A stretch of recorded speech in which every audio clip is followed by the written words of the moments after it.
Je franchis une porte de verre et je suis éraflée par le passage d'un souffle froid qui, au commencement du printemps, meurtrit mon corps et me replace au cœur de l'hiver.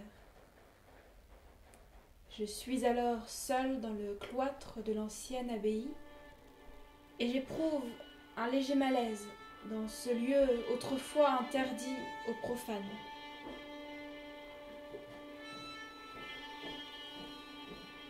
Je repense aux moniales qui, elles aussi, arpentaient inlassablement ces allées, absorbées par des prières.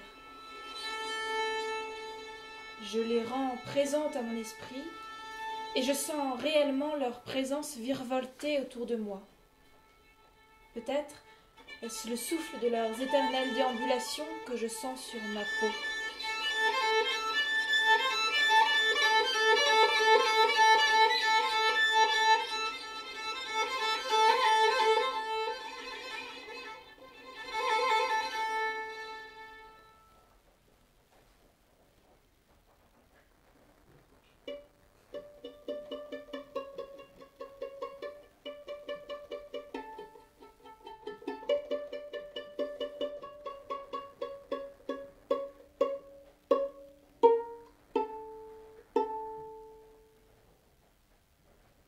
J'efface mon corps un instant, je me glisse dans le pas de mes sœurs et j'emprunte leur allure discrète et solennelle.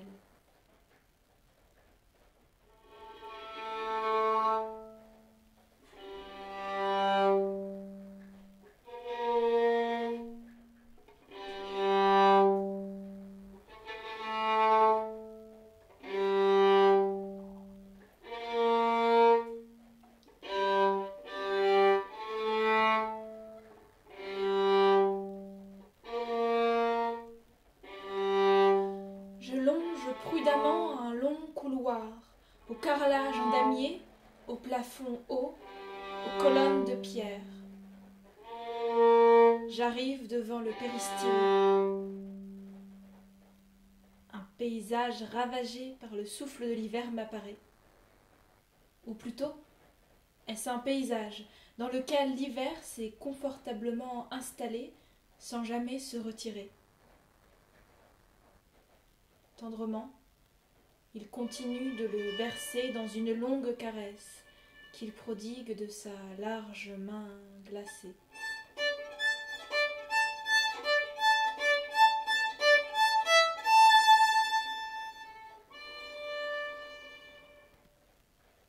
Dans ce lieu sacré, le temps suspendu garde la nature dans un éternel sommeil hivernal.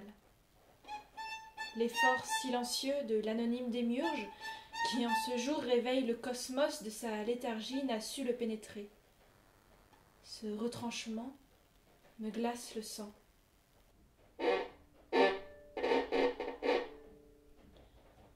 La morosité m'envahit à nouveau, alors même qu'elle s'était évanouie en sortant de chez moi quelques heures plus tôt.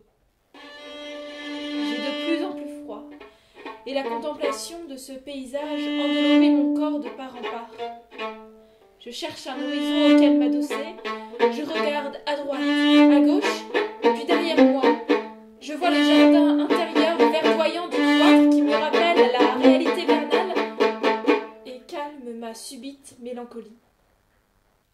Mais alors que mon esprit s'y attarde pour s'y rassurer, le reflet trouble du paysage hivernal niché dans le péristyle se dessine peu à peu sur le carreau de la vitre qui me sépare du jardin intérieur. Mon regard s'ajuste à cette image et désormais ne peut plus s'en défaire.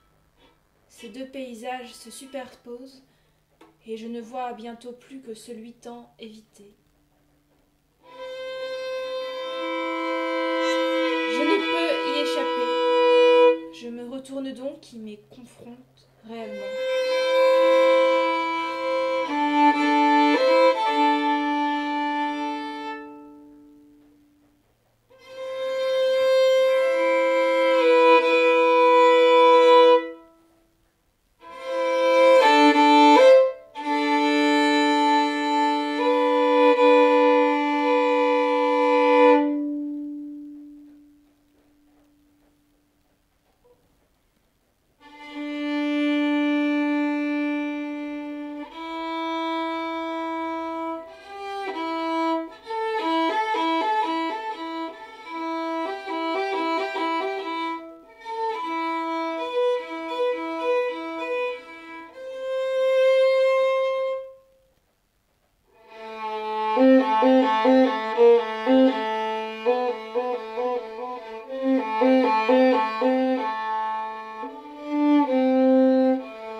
Au sol serpentent de larges rubans qui m'évoquent par leur miroitement un cours d'eau gelée en plein hiver. Je m'en approche, je m'accroupis, et je vois que ce ruisseau est composé d'infinitésimaux éclats de verre inertes, que même le soleil du printemps ne pourrait faire fondre. Je penche mon oreille sur le lit du ruisseau pour y vérifier si les chuchotements du dégel ne craquent pas. Je n'entends rien. Semblable à ces fleuves de glace qui s'épandent immobiles au pied des glaciers, ce ruisseau de verre reste gelé. Je saisis un éclat de verre entre le pouce et l'index, je l'observe et j'attends que l'eau perle d'entre mes doigts. Non, rien.